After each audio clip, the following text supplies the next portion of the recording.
Star டவுனா இருக்காரு. தியா ஒரே ஒரு பிளேயர் தான். எனக்கு கூட இருக்க மாட்டாரு கண்டிப்பா. பேக் அடிச்சாரு. முடிச்சு விட்டுட்டாங்க. இருந்தாலும் நம்ம ராயல் ஃபோர்ஸ்ல இருந்து முடிச்சு விட்டுருக்காங்க அந்த பிளேயர. அண்ட் இப்ப டைரக்ட் ஃபைட் ஃப்ரம் நம்ம royal force and sigma champs 2 team தான். 7 அலைவ் இருக்காங்க. ஸோ ஒரு close range fight. Royal force இந்த வாட்டி கொஞ்சம் பயங்கர டாமினேட் பண்ணியிருக்காங்க ப்ரோ. ஆமா கண்டிப்பா பயங்கரமா டாமினேட் பண்றாங்க.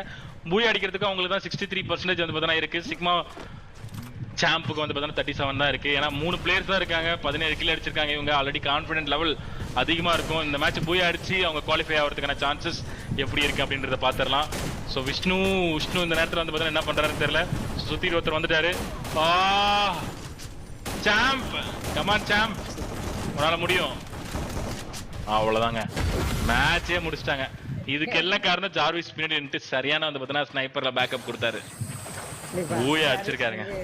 சூப்பரா வந்து ஸ்னைப்பர் பேக்கப் கொடுத்துருந்தாரு. ஸோ செம்மையான ஒரு போயா கொடுத்துருக்காங்க ராயல் ஃபோர்ஸ். ஸ்டார்டிங்ல இருந்தே வந்து ஒரு பயங்கர செம்மையா போயா கொடுத்துருக்காங்க.